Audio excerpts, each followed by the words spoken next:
63rd lecture for class 10th mathematics nurture my self इस तबीब Siddiqui from RG academy. और area to circle, जो circle का extension है उसको हम स्टार्ट करेंगे। बेसिकली इस चैप्टर में जो हम पढ़ने वाले हैं, जो टॉपिक्स जो हम कवर करेंगे वो एक तो यही है कि इस सर्कल कहते कैसे हैं, वो हमारा ऑलरेडी हो चुका है ना।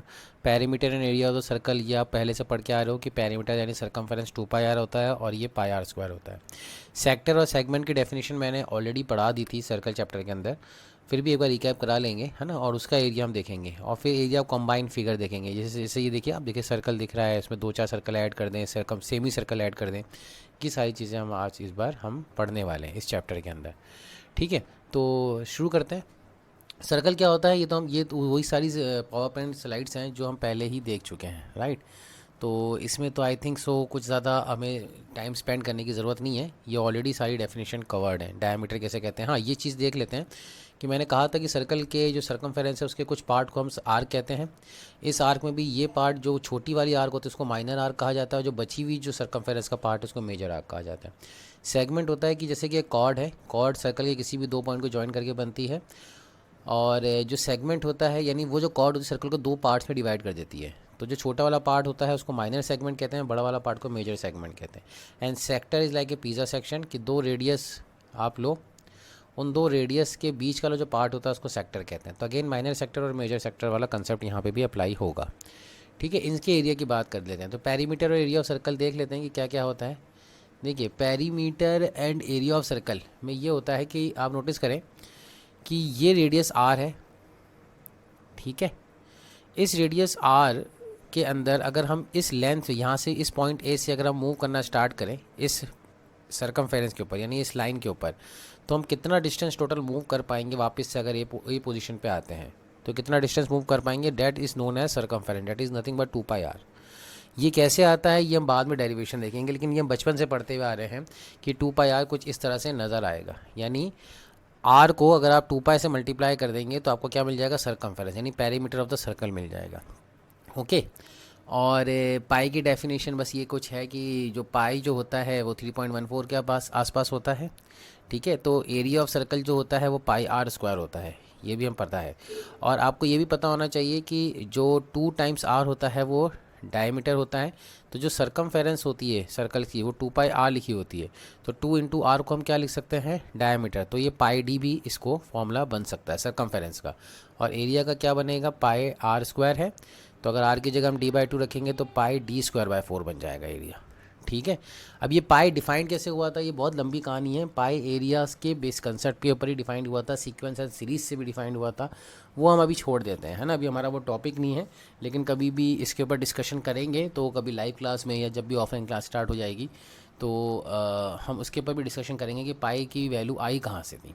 Anyway, the circumference of a circle exceeds by its diameter by 16.8, यानी सरकमफेरेंस है सर्कल का वो कितना है, 2πr, वो एक्सीड कर रहा है, एक्सीड यानी बढ़ रहा है, इट्स डायमीटर बाय 16.8। तो 16 डायमीटर से 16.8 ज़्यादा है सरकमफेरेंस, है ना। तो डायमीटर क्या होता है, सॉरी, ट्वाइस ऑफ रेडियस, तो ये लिख दिया। तो यहाँ से आपकी आर की वैल्यू आ जाएगी सिंपली, तो आप इसको आर को सॉल्व कर लेना। तो आर यहाँ से 2π-1, ठीक है ना, 2r इज इक्वल्स टू π-1 आ जाएगा। ठीक है, आप चाहो तो मतलब ये आपको कैलकुलेट करना है ना, इट्स नॉट माय एरिया। पाई की वैल्यू आप चाहो तो 22/7 ले सकते हो, तो ये 2 into 22/7 minus 2 is equals to 16.8। चाहो तो 2 कैंसिल कर सकते हो, तो 22 माइनस 7/7, और 2 यहाँ पे कैंसिल हो गया तो 8.4। 22 माइनस 7 होता है 15, तो ये हो जाएगा 7 इंटू 8.4 डिवाइडेड बाय 50। तो ये इसका रेडियस हो जाएगा, रेडियस को आप 2πr से मल्टीप्लाई करते हैं तो आपको आंसर आ जाएगा। ठीक है, तो ये सॉल्यूशन यहाँ पे किया हुआ है, इनको आप वैसे ही कर लेना, ठीक है ना। 2πr is equals to 16.8 plus 2 times radius, यही कह रहा है question according to the question. ठीक है, ये क्वेश्चन का सॉल्यूशन है, इस तरह से क्वेश्चन हमें करना है। A copper wire who when bend in the form of square encloses an area of 484 centimetre square, यानी ये जो कॉपर वायर है अगर हम इसको स्क्वायर बना दें तो ये एरिया कितना आता है, 484 का सेंटीमीटर का स्क्वायर आता है। तो अगर साइड ए है इसकी तो a² इज इक्वल्स टू 484 हो जाएगा, राइट। तो हम यहाँ से a की वैल्यू बोल सकते हैं कि 18 यूनिट है, यानी 18 तो ये जो कॉपर वायर की जो लेंथ आ रही, मतलब जो टोटल लेंथ आएगी वो कितनी आ जाएगी, पैरीमीटर क्या आ रही है, यानी ए डेट इज़ 4 टाइम्स ए। ठीक है, तो हम इसको ले सकते हैं, आई थिंक यहाँ पे हमने मिस्टेक कर दी है, ए स्क्वायर इक्वल्स टू 484 होता है, तो ये 22 आएगा, नॉट कि 18 आएगा। 18 तो 324 होता है, राइट। तो ये 22 सेंटीमीटर। तो 4 टाइम्स ए कितना हो जाएगा, 4 टाइम्स ए हो जाएगा 4 into 22, that is equals to 88 centimetre की कॉपर वायर की लेंथ है। अब यही वायर जो है ना, हमने सर्कल बना दिया है। क्या बना दिया है इस वायर का, हमने सर्कल बना दिया है। तो same wire is band in the form of circle, तो जो लेंथ होगी वायर की वो तो सेम ही होगी, लेंथ यानी सरकमफेरेंस, यानी 2 पाई आर जो होगा, पाई 22/7 होता है, वो कितना होगा 88 के बराबर होगा। तो ये 22 2 ज़ा 44 2 ज़ा, तो आर कितना आ गया 14 सेंटीमीटर आ गया रेडियस। इस सर्कल का जो रेडियस होगा वो 14 सेंटीमीटर होगा, तभी सेम लेंथ से हम इस वायर को बैंड कर सकते हैं। पूछ रहा है एरिया कितना होगा, तो एरिया निकाल लेते हैं, पाई आर स्क्वायर।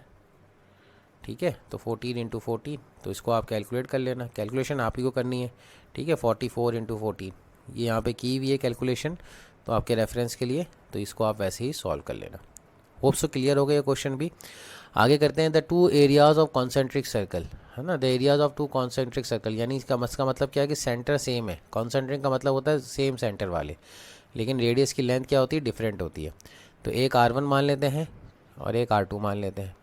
ठीक है, तो पाए R1 का स्क्वायर जो छोटा है वो 962.5 सेंटीमीटर स्क्वायर है, और पाए R2 का स्क्वायर वो कितना है 1386 सेंटीमीटर स्क्वायर है। तो यहाँ से हम R1 और R2 निकाल लेंगे। ठीक है, R1 का स्क्वायर कितना आ जाएगा 962.5 अपॉन पाई, यानी R1 आ जाएगा स्क्वायर रूट ऑफ दिस, और इसी तरह R2 कितना आ जाएगा square root of 1386 upon pi. तो जो विड्थ पूछ रहा है, विड्थ ऑफ द रिंग यानी डिस, तो ये कितना आ रही है R2 माइनस R1, इसको कैलकुलेट कर लेना, आपका आंसर आ जाएगा। ठीक है, कैलकुलेशन यहाँ पे की हुई है, कंसेप्ट मैंने आपको समझा दिया है। R1 ऐसे निकलेगा, R2 ऐसे निकलेगा, दोनों का difference width of the circle आ जाएगी। ओके, नेक्स्ट क्वेश्चन है, ये आपके लिए होमवर्क है, लेकिन मैं फिर भी कर देता हूँ ये क्वेश्चन, क्योंकि बोर्ड एग्जाम में कई बार आया हुआ है और एनसीईआरटी का क्वेश्चन है, इसलिए मैं कर रहा हूँ। देखिए कह रहा है कि the wheel of a car the wheel of a car are 80 centimetre diameter, यानी जो कार का व्हील उसकी 80 सेंटीमीटर डायमीटर है, तो रेडियस कितना हो गया 40 centimetre. How many complete revolution does each wheel make in 10 minutes when the car is travelling average speed of 65 kilometre. तो ये सोचो कि 10 मिनट्स के अंदर कितने रिवॉल्यूशन ये मेक कर लेगा, अगर कार की स्पीड 66 किलोमीटर पर आवर के हिसाब से ट्रैवल कर रही है, राइट। तो आप तो ये देखो कि एक कंप्लीट रिवॉल्यूशन में, मुझे लगता है ये डिस्टेंस पूछ रहा होगा, how many kilometre it will run in 10 minutes. ये क्वेश्चन यहाँ पे ऐसे नहीं होगा, how many kilometre does it run, है ना, कार कितने रन कर जाती है, मुझे ऐसा लग रहा है 66 किलोमीटर पर आवर की स्पीड से चल रहा है। तो देखो कि एक रिवॉल्यूशन के अंदर सपोज़ करो ये पॉइंट ए है, तो एक कंप्लीट रिवॉल्यूशन के बाद ये पॉइंट वापस से इधर ही आ जाएगा सर्कल पे। तो एक रिवॉल्यूशन के अंदर कितना डिस्टेंस मूव करा होगा, ये सर्कल का जितना सरकमफेरेंस है उतना ही डिस्टेंस मूव करा होगा 2 पाई आर, यानी 2 into pi into 40 that is equals to 80 pi move किया होगा, राइट। ये तो एक रिवॉल्यूशन के अंदर कंप्लीट किया है, लेकिन ऐसे कितने रिवॉल्यूशन इसने कंप्लीट किए होंगे 10 मिनट्स के अंदर, अगर 66 किलोमीटर पर आवर की स्पीड से जा रहा है, ऐसे कितने रिवॉल्यूशन इसने कंप्लीट किए होंगे, राइट। तो 66 किलोमीटर पर आवर की स्पीड से जा रहा है, राइट, और 10 मिनट्स की 10 मिनट्स में हमें निकालना है। तो आप ये नोटिस करो कि 60 मिनट्स में यानी 1 आवर में इसने 66 किलोमीटर मूव कर लिया है, राइट। तो 10 मिनट्स में कितना मूव करेगा, तो 1 मिनट का निकाल लेते हैं, 1 मिनट में कितना मूव कर लेगा 66 अपॉन 60 किलोमीटर। तो 10 मिनट्स में कितना कर लेगा, 10 मिनट में कर लेगा 66 अपॉन 60 इंटू 10 किलोमीटर। तो ये एक ज़ीरो से ये ज़ीरो और ये 11, तो 11 किलोमीटर इसने रन कर लेगा, कितने 10 मिनट्स में, 10 मिनट्स में 11 किलोमीटर रन कर लेगा। अब 80 पाई सेंटीमीटर है ना, 80 पाई सेंटीमीटर है ये, इसको पहले किलोमीटर में कन्वर्ट कर लेते हैं। ठीक है, तो 80 पाई अपॉन 100, तो ये मीटर में गया, ठीक है, और मीटर को हमें किस में करना है, कन्वर्ट करना है 1000 में, किलोमीटर में, है ना। तो या तो इसको मीटर में कन्वर्ट कर लो, ज़्यादा बेटर रहेगा, है ना। 11 किलोमीटर का मतलब हुआ 11,000 मीटर, ओके। तो ठीक है, तो 100 इंटू 11,000 डिवाइडेड बाई 80 इंटू 22/7, इतने रिवॉल्यूशन कंप्लीट करेगा। तो ये एक ज़ीरो से ये एक ज़ीरो कैंसिल, 11 ज़ा 11 टू ज़ा, और इतने रिवॉल्यूशन आप कंप्लीट कर लो, यानी इसको कैलकुलेट करना है। तो ये कैलकुलेशन आपके लिए इजी वे में हो जाएगी। ठीक है, ये कैलकुलेशन कर लोगे तो इतने रिवॉल्यूशन ये आ जाएगा आंसर। हमने क्या किया है क्वेश्चन के लिए, हमने कुछ नहीं किया है, हमने ये देखा कि एक रिवॉल्यूशन में इसको कितना डिस्टेंस मूव कर रहा है। तो 85 सेंटीमीटर डिस्टेंस मूव कर रहा है। अभी कह रहा है कि 66 किलोमीटर पर आवर की स्पीड से जा रहा है, यानी 60 मिनट्स में 66 किलोमीटर कवर करेगा। तो 1 मिनट में इतना मिनट, तो 10 मिनट में कितना डिस्टेंस कवर कर जाएगा? 10 मिनट में 11 किलोमीटर डिस्टेंस कवर कर जाएगा। तो एक रिवॉल्यूशन में तो ये इतना कर रहा है, यानी इतना मीटर मूव करने के लिए तो इसको इतना रिवॉल्यूशन चाहिए। तो इतना मीटर मूव करने के लिए कितना रिवॉल्यूशन चाहिएगा? यूनिटरी मेथड है सिंपल, तो वो लगा देना आप। ठीक है, उसके बाद नेक्स्ट क्वेश्चन है the cost of fencing of a circular rate of the ये भी एनसीईआरटी का क्वेश्चन है। ये कह रहा है कि cost of fencing of a circular rate, fencing यानी सर्कुलर जो रोड होता है या फील्ड होती है उसको फेंसिंग यानी उसका पैरीमीटर को कवर करना है ना, जाल बिछाना है। वो कितनी है? 24 रुपीज़ पर मीटर इज़ 5280। ठीक है, the area to be ploughed at the rate of ₹0.5 per metre square, यानी इसकी खुदाई जो होगी इसके एरिया की वो 0.5 पर मीटर स्क्वायर होगी। Find the cost of प्लविंग the field. ठीक है, तो सरकमफेरेंस कितना हो जाएगा इसका? 2πr। 2πr जो भी होगा, 2πr, आर को मीटर में ले लेते हैं, तो 2πr मीटर को इसको क्या करना होगा? फेंस करना होगा। तो 1 मीटर की कॉस्ट 24 रुपीज़ है। कितनी? 1 मीटर की कॉस्ट। तो 2πr मीटर की कॉस्ट कितनी होगी? 2πr इंटू 24, वो किसके बराबर आनी चाहिए? 5280 के बराबर, राइट। तो यहाँ से रेडियस निकल जाएगा 2 into 22/7 into R into 24 is equals to 5280। ये आप निकाल लेना, वैसे तो मैं निकाल के दे सकता हूँ। 11 4 ज़ा और फिर 6 2 8 1188 ज़ा, तो ये हो जाएगा 24 2 ज़ा और ये 4 5 ज़ा। तो आर की वैल्यू तो अप्रॉक्सीमेटली 35 आ जाएगी, है ना, नहीं कंफर्म 35 आ जाएगी। तो एरिया कितना हो जाएगा? πr²। ये πr², ये रेडियस निकल गया तो πr² निकल जाएगा, ये एरिया आ गया। अब 1 मीटर स्क्वायर की कॉस्ट कितनी है?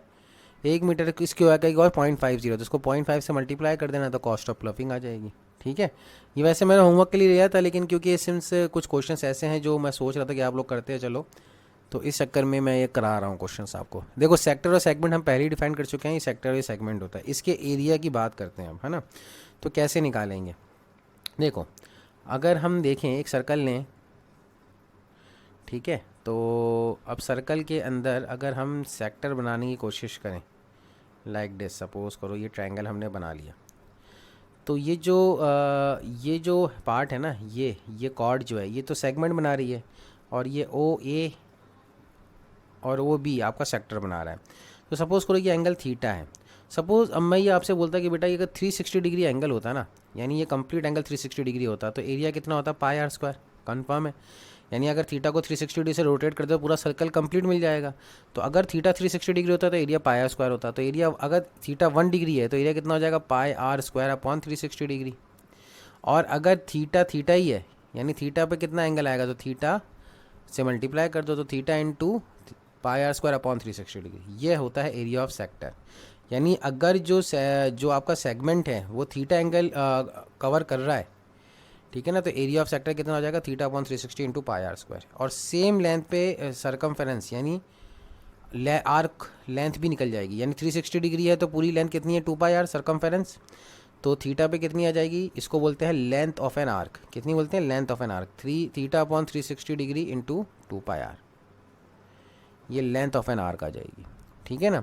तो अगर हम बात करें कि इस सेगमेंट का एरिया कितना होगा, इस सेगमेंट का एरिया, तो वो आप एक फॉर्मूला मैं आपको दे रहा हूँ, उसको आप CBC में भी यूज़ करना चाहो तो यूज़ कर सकते हो। कि अगर हम बोलें कि एरिया ऑफ सेक्टर में से एरिया ऑफ ट्रायंगल माइनस कर दें, ठीक है, तो अपने आप एरिया ऑफ सेगमेंट आ जाएगा ना। एरिया ऑफ सेक्टर में से एरिया ऑफ सेगमेंट माइनस कर दे तो अपने आप एरिया ऑफ सेगमेंट आ जाएगा। अब देखो एरिया ऑफ सेक्टर तो आपने बोल दिया कि सर वो होगा theta upon 360 degree into πr², इसमें तो हमें कोई डाउट नहीं है। लेकिन एरिया ऑफ ट्रायंगल कैसे निकालेंगे? तो उसके निकालने के बहुत सारे तरीके। अगर ये थीटा 90 डिग्री है, तो half into base into height हो जाएगा, AO बेस और OB हाइट।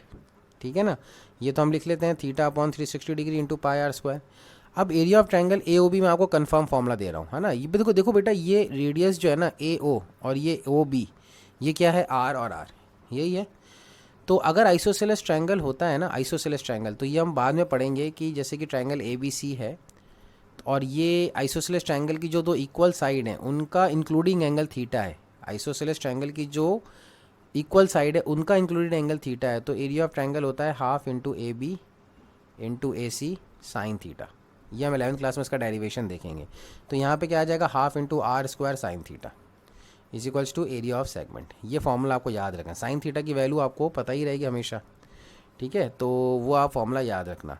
अब ये फॉर्मूला आया कहाँ से, एनसीईआरटी में तो नहीं है, क्या है, फलाना है, ये सारी चीज़ें हम लाइव क्लास में आप मुझसे चाहो तो पूछ लेना, मैं आपको क्लियर कर दूंगा। फिलहाल इसका डेरिवेशन रिक्वायर्ड नहीं है, डेरिवेशन 11th क्लास के अंदर है। लेकिन ये फॉर्मूला इस्तेमाल नहीं होगा, एरिया ऑफ ट्रायंगल आपसे निकल जाएगा। कोई ना कोई आपको तरीका दिया होगा निकालने का, या तो हिरॉन्स फॉर्मूला से निकलेगा या half into base into height से निकलेगा, कोई ना कोई तरीका तो दिया होगा। ड्यूरिंग द क्वेश्चंस हम इस फॉर्मूले को बहुत कम इस्तेमाल करेंगे। तो ये एरिया ऑफ सेगमेंट समझ में आ रहा है ये। और पूरे मेजर सेगमेंट का एरिया कैसा आ जाएगा, पूरे सर्कल के एरिया में से ये एरिया ऑफ सेगमेंट माइनस कर दो तो मेजर सेगमेंट का एरिया आ जाएगा। समझ रहे हैं? आई होप सो कि आपको थोड़ा बहुत समझ में आ रहा होगा। फिर भी कोई डाउट रहता है तो प्लीज़ कॉन्टैक्ट मी। तो length of an arc theta into 2πr, ठीक है, theta into 2πr upon 360 degree, ये डिवाइड भी होगा, theta upon 360 degree into 2πr, और एरिया ये हो जाएगा। और ये half square, half into r square theta, ये आप इस फॉर्मूले को स्किप कर दो, है ना, इस फॉर्मूले को हम नहीं देखेंगे। बस एरिया ऑफ सेक्टर को आप इस फॉर्मूले से याद रखो। ये पाई, रेडियंस, वेरियंस हमारे इस क्लास का टॉपिक नहीं है। ओके, आई होप सो कि इस पोर्शन को आपको अच्छे से समझ में आ रहा होगा। ठीक है, आगे बढ़ते हैं। तो क्वेश्चन कह रहते हैं the minutes hands of a clock is 15 centimetre long. तो एक मिनट्स हैंड है क्लॉक की, वो 15 सेंटीमीटर लॉन्ग है। Calculate the area swept in 20 minutes. तो इस क्लॉक ने 20 मिनट्स में कितना एरिया स्वेप्ट किया, यानी ये कौन से एरिया की बात कर रहा है, इस एरिया की बात कर रहा है, यानी सेक्टर की, एरिया ऑफ सेक्टर। तो आप देख लो कि कितना डिग्री बन रहा है ये, बस यही हमें निकालना है ना। तो 60 मिनट्स में कितना स्वेप्ट करेगा, 360 डिग्री। जाहिर सी बात है 60 मिनट्स में मिनट हैंड कितना मूव कर जाएगी, 360 डिग्री। तो 1 मिनट में कितना एंगल मूव करेगी, 360 डिग्री अपॉन 60। तो 20 मिनट्स में कितना मूव करेगी, तो 20 मिनट से मल्टीप्लाई कर दो, तो 360 अपॉन 60 इंटू 20, तो ये 6 होता है 120 डिग्री। तो एरिया ऑफ सेक्टर कितना आ जाएगा, एरिया ऑफ सेक्टर थीटा तो 120 डिग्री आ गया ना, तो 120 upon 360 into pi r square, r कितना 15 इंटू 15, तो 120 3 ज़ा 3 5 ज़ा, इसको कैलकुलेट कर लेना, यहाँ पे कैलकुलेशन दी हुई है आपके लिए। ठीक है, 120 डिग्री आ जाएगा। तो ये 1 अपॉन 20, 120 अपॉन 360 डिग्री। तो एरिया स्वेप्ट बाय इस तरह से आप इसको निकालेंगे। ओके, तो आई होप सो ये क्लियर होगा। यहाँ पे 120 अपॉन 360 ये भी कितना हो रहा है, ये 10 की टेबल में देखो, तो सॉरी 6 की टेबल में 620 और 660 वैसे लिखा हुआ है 20 अपॉन 60। ठीक है, कोई कन्फ्यूजन नहीं रहना चाहिए। Okay, a circular disc of radius 6 centimetre is divided into 3 sectors. तो सेक्टर्स अलग होता है, सेगमेंट अलग होता है। फिर सेंट्रल एंगल 90 डिग्री, 120 डिग्री, तो एक सेंट्रल एंगल 90 डिग्री है। ठीक है, ये सेंट्रल एंगल हो गया, ये एक सेक्टर में डिवाइड हुआ है। दूसरा 120 डिग्री है, तो इसमें से अगर हम 30 इधर ले जाएं तो 120, तो दूसरा 120 डिग्री है, तो ये 120 हो गया और एक 150 हो गया। कोई इशू, कोई इशू नहीं। What part of the whole circle is a sector with central 150 degree. तो बस कुछ नहीं है, तो ये एरिया 1 मानो, ये एरिया 2 मानो, ये एरिया 3 मानो। तो एरिया 1 कितना हो जाएगा, पाई आर स्क्वायर बाई 4। सिंपल है भाई। थीटा यहाँ पे कितना है, 90 डिग्री है, तो थीटा की वैल्यू 90 रखें, 90 अपॉन 360 1 अपॉन 4 होता है। एरिया 2 कितना हो जाएगा, 120 अपॉन 360, तो ये 1/3 आएगा, तो पाई आर स्क्वायर बाई 3। बात समझ रहे हैं ना, theta upon 360 degree area of sector होता है इंटू पाई आर स्क्वायर। तो थीटा की वैल्यू 90 लगे रखेंगे, एक बार 120 रखेंगे, एक बार 150 रखेंगे। तो 150 में देख लेते हैं, 150 अपॉन 360, तो ये 0 3 5 ज़ा और 3 12 ज़ा, तो 5/12। तो एरिया ऑफ 3 कितना आ रहा है, 5/12 ऑफ पाई आर स्क्वायर। तो कह रहा है कि what part of the whole circle sector with angle 150 degree. तो कितना पार्ट हो रहा है, 5/12। एरिया ऑफ 3 कितना है, 5/12 of whole circle. Whole circle का एरिया कितना है, पाई आर स्क्वायर है ना। अब रेशियो निकालने का हो रहा है, calculate ratio of these 3 sectors. तो 1:1/3, 1:1/3:5/12। चाहो तो पूरे रेशो को 12 से मल्टीप्लाई कर दो तो कितना आ जाएगा, 12:4:5, ये आंसर आ जाएगा। ठीक है, पूरे मल्टीप्लाई कर दिया तो 3:4:5 आ रहा है। ये कैसे कर रहे हैं भाई, ये कैलकुलेशन तो मैंने करी नहीं है। 3:4:5 आ रहा है। 90/360 तो ये 1/4 हो गया ना, और ये कितना हो गया, 1/3 हो गया है, और ये कितना हो गया, 5/12 हो गया है। अच्छा, ये मैंने मिस कर दिया, 1/4 था बेटा ये, तो 4 3 12, तो 3:4:5। हाँ, 12 से मल्टीप्लाई करेंगे तो 4 3 12, 3:4:5 आंसर आएगा। ठीक है, एक बार सॉल्यूशन देख लीजिएगा। कहीं भी कुछ भी दिक्कत हो तो स्नैपशॉट लेके मुझे कॉल करिए। ठीक है, तो जो हमने पढ़ा है उसकी समरी जो है वो आप एक बार बना लीजिएगा नोट्स के अंदर, ताकि आगे जो क्वेश्चंस में काम आएगी। ठीक है ना, अब अपन देख लेते हैं एरिया ऑफ माइनर और मेजर सेगमेंट। ये एरिया निकालना है। अब देखो मैंने कहा था ना, ये 90 डिग्री दे रखा है, तो पहले तो सेक्टर का एरिया निकाल लेते हैं। Area of sector, theta 90 degree है, वैसे तो 90 डिग्री है तो क्वाड्रेंट बोलते हैं उसको। सर्कल 4 क्वाड्रेंट में डिवाइड होता है, राइट। तो पाई आर स्क्वायर, तो पाई 6 का स्क्वायर, तो ये वैसे भी 4 आ जाएगा, तो ये कितना हो जाएगा, पाई 6² / 4। ये तो एरिया ऑफ सेक्टर आ गया। और एरिया ऑफ ट्रायंगल कितना आ जाएगा, वो half into base into height, तो राइट एंगल ट्रायंगल है ना, तो ये जाएगा 6² / 2। तो माइनर सेगमेंट का एरिया कैसा आ जाएगा, माइनर सेगमेंट का एरिया आ जाएगा पाई 6² / 4 - 6² / 2। ठीक है, और मेजर का एरिया कैसा आ जाएगा, जो आपका कंप्लीट सर्कल का एरिया पाई 6², इसमें आप माइनर का एरिया माइनस कर दो, तो ये मेजर का एरिया आ जाएगा। ठीक है, बिल्कुल सिंपल कैलकुलेशंस हैं, बस आपको ये कैलकुलेशन शो करनी है अपनी कॉपी के अंदर। तो मैंने करके दिखा रखी है आपको, तो आप उसको वैसे ही ले लेना, इसको वैसे देख लेना। फिर भी कोई दिक्कत रहती है, कुछ समझने में कोई पॉइंट है ऐसा है जो आपको डिफ़िकल्ट लग रहा है तो मुझे बताएं, है ना। उस पॉइंट को हम डिटेल में डिस्कस कर लेंगे आपके साथ।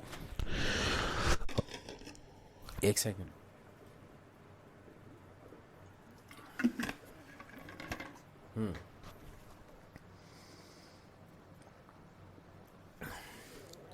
ठीक है, नेक्स्ट क्वेश्चन पे आते हैं।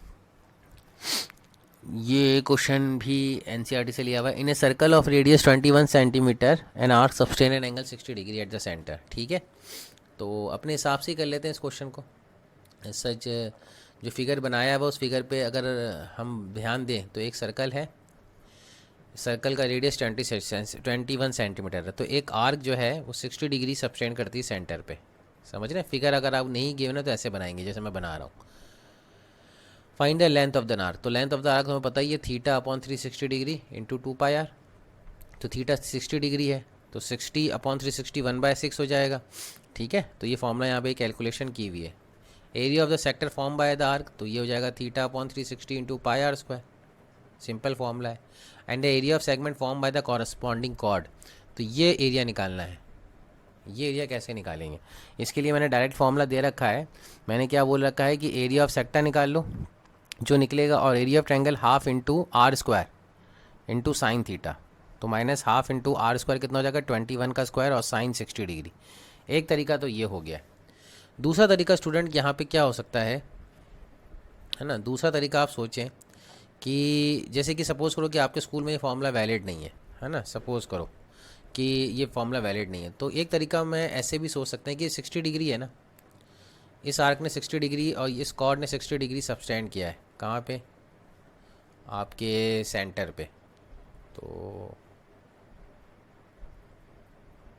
Like this. ठीक है, तो ये 60 डिग्री है, तो हम ऐसा करते हैं ना, पहले तो इस पे परपेंडिकुलर ड्रॉप करते हैं कॉर्ड पे। तो बट ऑब्वियस है कि ये परपेंडिकुलर 90 डिग्री है, तो ये 30 डिग्री आ जाएगा और ये भी 30 डिग्री आ जाएगा। कंप्लीट 60 डिग्री है ना, और ये 21 हमें गिवन है, तो ये लेंथ हमें मिल जाएगी किससे, साइन 30 डिग्री से। साइन 30 डिग्री, ये सपोज़ करो ये लेंथ x है, तो साइन 30 डिग्री कितना हो जाएगा, साइन 30 डिग्री हो जाएगा x, परपेंडिकुलर एक्ट करेगा, परपेंडिकुलर अपन हाइपोटेन्यूस, राइट। तो x आ जाएगी 21/2, ये आ जाएगी, साइन 30 हाफ होता है तो 21/2 आ जाएगी, और ये भी x होगी, राइट, क्योंकि perpendicular from the centre bisect the chord. तो ये जो लेंथ ऑफ द कॉर्ड आ रही है AB, ये आपकी कितनी आ जाएगी, twice of x, that is equals to 21। ठीक है, ये बेस बन रहा है इस ट्रायंगल का। मैं ट्रायंगल का एरिया निकालने की बता रहा हूँ। एक तो तरीका सीधा सीधा यही हो गया, हाफ इंटू 21 का स्क्वायर इंटू साइन 60 डिग्री। लेकिन अगर आप फंस रहे हो तो इस तरीके से भी निकाल सकते हैं। ठीक है, अब ये जो हाइट है ओ एम, इसको निकालने के तरीके क्या करेंगे, हम कॉस ले लेंगे। कॉस 30 कितना आ जाएगा, कॉस 30 हो जाएगा ओ एम अपॉन 21। तो ओ एम कितना आ जाएगा 21 कॉस 30, डेट इज़ √3/2। तो area of triangle A O B कितना आ जाएगा, हाफ इंटू बेस, बेस कितना है 21 और हाइट कितनी है 21 इंटू √3/2। अब देखो यही चीज़ तो आ रही है यहाँ से, ये क्या लिखा हुआ है, half into r square into sine 60 degree. सोच के देखो, राइट है। तो ये फॉर्मूला ड्राइव भी हो गया है। अगर आप चाहो तो ये फॉर्मूला ऐसे भी ड्राइव कर सकते हो, लेकिन अगर फिर भी समझ में नहीं आया है तो कॉन्टैक्ट मी। ये जो क्वेश्चन है ना, ये जो लास्ट पार्ट किया हुआ है इसमें एरिया ऑफ सेक्टर 6 जो बना रहे हैं, उसमें आप नोटिस करोगे कि हमने इसी फॉर्मेट को यूज़ किया हुआ है एरिया ऑफ ट्रायंगल में। ओके, और वैसे यहाँ पे अगर ये 60 डिग्री है ना, तो एक चीज़ से ये भी सोचो कि ये 21 है, तो ये एंगल और ये एंगल बराबर होंगे, तो ये तो इक्विलेटरल ट्रायंगल बन जाएगा। यानी ए बी भी 21 आ जाएगी, जो कि हमने डिराइव कर भी ली थी, आ रही है यहाँ पे 21। नोटिस कर रहे हैं, ये 21 ए बी लाइन 21 आ भी रही है। ठीक है, तो वैसे भी इक्विलेटरल ट्रायंगल बन रहा है स्टूडेंट। तो उस इक्विलेटरल ट्रायंगल का एरिया भी कितना होता है, √3/4 ए स्क्वायर, √3/4 ए स्क्वायर, ए स्क्वायर यानी साइड का स्क्वायर 21 का स्क्वायर। तो ट्रायंगल का एरिया निकल गया। सेक्टर का हमने यहाँ पे ही निकाल लिया था, तो सेक्टर के एरिया में से ट्रायंगल का एरिया माइनस कर दो तो माइनर सेगमेंट का एरिया आ जाएगा। होप सो ये क्लियर होगा आपके लिए। ठीक है, ये क्वेश्चन। अब आ जाते हैं नेक्स्ट क्वेश्चन की तरफ। ये है एक chord of a circle of radius 15 centimetre subtend an angle of 60 degree at the centre. तो 15 सेंटीमीटर कॉर्ड है और वो जो सेंटर पे जो एंगल सबस्टेंड कर रही है वो कितना कर रही है 60 डिग्री। आई थिंक यही क्वेश्चन हमने भी किया है, बस ये 21 सेंटीमीटर था, तो ये 60 डिग्री है, तो ये भी क्या हो जाएगा 60 डिग्री। तो माइनर सेगमेंट का एरिया कितना हो जाएगा theta, that is 60/360 into pi r square. ये तो क्या सेक्टर का एरिया, इसमें से हमने ट्रायंगल का एरिया माइनस किया जो कि √3/4 ए स्क्वायर आएगा। क्यों आएगा ए स्क्वायर, बिकॉज इक्वलेटर ट्रायंगल बन जाएगा। ये 60 डिग्री है तो ये भी तो इक्वल एंगल है आइसोसेलेस की वजह से, तो इसका एरिया ये आ जाएगा। और इस एरिया को पूरे सर्कल के एरिया में से माइनस कर दोगे तो क्या आ जाएगा, एरिया ऑफ मेजर सेगमेंट। तो ये एक बार ट्राई करना। A car wiper, a car has 2 wiper which do not overlap. ये सारे क्वेश्चन हम दोबारा नहीं करेंगे ना, एनसीईआरटी के जो क्वेश्चन है, जब एनसीईआरटी की एक्सरसाइज लेंगे तो ये दोबारा नहीं करेंगे। Car has 2 wipers which do not overlap, each wiper has a blade of length 25 centimetre sweeping through an angle of 115 degree, find the total area clean at each sweep of the blades. ठीक है, तो एक blade है 25 centimetre की और ये SVEEP करती है 115 डिग्री एंगल पे। तो ये जो एरिया बनेगा, ये कितना एरिया आ रहा है हमें ये कैलकुलेट करना है, टोटल एरिया। ठीक है, तो टोटल एरिया तो कितना आ जाएगा 115/360 डिग्री इंटू पाई 25 का स्क्वायर। ये तो एक ब्लेड से हुआ, ऐसी कितनी ब्लेड है, 2 ब्लेड है तो 2 ट्वाइस कर दो। ठीक है ना, 2 वाइपर्स है ना, तो एक वाइपर से ऐसा भी होगा, तो ये भी 115 डिग्री आ रहा है, ट्वाइस कर दिया। θ/360 वाला फॉर्मेट लगेगा इसमें। ओके, तो आई होप सो ये क्लियर होगा। फिर find the area of segment. ठीक है, सेगमेंट निकालना है, सर्कल का एरिया है 21, ए ओ बी यहाँ पे 120 डिग्री दे रखा है। तो आप चाहो तो वैसे ही कर सकते हो, ट्रिग्नोमेट्री भी लगा सकते हो और चाहो तो मेरा फार्मूला भी लगा सकते हो, लेकिन यहाँ पे मेरा फॉर्मूले में आपको थोड़ा सा दिक्कत आएगी, जो आर स्क्वायर वाला थीटा है ना, वो फॉर्मूले में दिक्कत आएगी। तो आप ट्रिग्नोमेट्री से ही करो। ये 120 डिग्री है, ये 21 है, ये 21 है, ये 120 है, तो इसमें परपेंडिकुलर ड्रॉप करोगे तो ये 60 आ जाएगा। ठीक है, तो ये ओ एम आप निकाल ही लोगे cos 60 से, cos 60 degree is equals to O M upon 21। cos 60 कितना होता है हाफ, तो 21/2 आ गया। इसी तरह ए एम निकाल लोगे साइन 60 डिग्री से, sine 60 degree is nothing but A M upon 21। तो ए एम कितना आ जाएगा √3/2 इंटू 21, तो इसका ट्वाइस यानी ए बी यानी base A B is equals to 21√3, इसका ट्वाइस आ जाएगा। ये ए बी आ गया और ये हाइट आ गई, बेस आ गया, हाइट आ गई। तो एरिया ऑफ सेक्टर ये कितना 120 डिग्री। तो सेगमेंट यानी इस सेगमेंट का एरिया कितना हो जाएगा, सेगमेंट का एरिया हो जाएगा शेडेड रीजन का, सेक्टर का एरिया माइनस जैसे 120/360 डिग्री इंटू पाई 21 का स्क्वायर, ये कैलकुलेशन करनी है, minus area of triangle half into base कितना आ जाएगा 21√3 और हाइट कितनी आ जाएगी 21/2, ये कैलकुलेट कर लेना। तो area of segment A Y B आ जाएगा। ठीक है, होपफुली आपको ये समझ में आ रहा होगा। Area of combination of the plane figures यहीं से हम नेक्स्ट क्लास में भी स्टार्ट करेंगे, ज़्यादा डिफिकल्ट नहीं है। जैसे कि ये क्वेश्चन देखते हैं कि ये जो शेडेड रीजन है ना, इसका एरिया निकालना है। तो आप देखो कि सबसे पहली बात तो ये याद रखो कि अगर एक सर्कल यानी एक सेक्टर जो है 90 डिग्री बना रहा है, तो वो सेक्टर पूरे सर्कल का 1/4 पार्ट होगा। कैसे? 90/360 degree into pi r square, तो ये 1/4 यानी पाई आर स्क्वायर बाय 4 आता है। इसको बोलते हैं क्वाड्रेंट, और क्वाड्रेंट का एरिया कितना होता है? 1/4 of the complete area of circle. ठीक है ना। तो अब यहाँ पे नोटिस करो कि फॉर ईच कॉर्नर, है ना, each corner of A square form A 4 centimetre quadrant of a circle of radius 1 centimetre is cut. यानी ये 1 सेंटीमीटर, ये 1 सेंटीमीटर, ये 1 सेंटीमीटर, 1 सेंटीमीटर, 1 सेंटीमीटर, 1 सेंटीमीटर, ये 90 डिग्री है। तो 4 क्वाड्रेंट है, तो 4 क्वाड्रेंट को मिलाओगे तो एक सर्कल बन जाएगा जिसका रेडियस 1 सेंटीमीटर है। तो उसका एरिया कितना हो जाएगा? पाई इंटू 1 का स्क्वायर। ठीक है ना। ये 4A का सर्कल हो गया, यानी जो ए वाला रीजन है उसका सर्कल हो गया। और एक बीच में एक सर्कल है रेडियस 1 सेंटीमीटर का, तो इसका एरिया भी कितना हो जाएगा? पाई इंटू 1 का स्क्वायर। ठीक है। अब स्क्वायर का, अब हमें क्या निकालना है? इस ग्रीन वाली रीजन का एरिया। तो पूरे स्क्वायर में से स्क्वायर का एरिया कितना हो जाएगा? 1 centimetre plus 2 centimetre plus 1, 4 centimetre का स्क्वायर। साइड स्क्वायर होता है ना, तो स्क्वायर के एरिया में से ये 2 एरिया माइनस कर दोगे, 4 इंटू 4 में से ये 2 एरिया माइनस कर दोगे, तो अपने आप आपके पास ग्रीन शेडेड रीजन का एरिया आ जाएगा। ये कॉम्बिनेशन हम यूज़ करेंगे अलग अलग क्वेश्चन में। ठीक है। तो नेक्स्ट क्लास में हम ऐसा करते हैं कि ये सारे क्वेश्चंस जो हैं एनसीईआरटी के ही हैं, तो हम एनसीईआरटी वाले क्वेश्चंस ही उठाएंगे और कोशिश करेंगे कि इस टॉपिक को फिनिश करें। ठीक है। तो नेक्स्ट क्लास में हम इस टॉपिक को फिनिश करने की कोशिश करेंगे, कुछ क्वेश्चंस को उठा के और फिर एनसीईआरटी के भी क्वेश्चंस ले लेंगे। Thank you for listening for today's lecture. Take care, bye.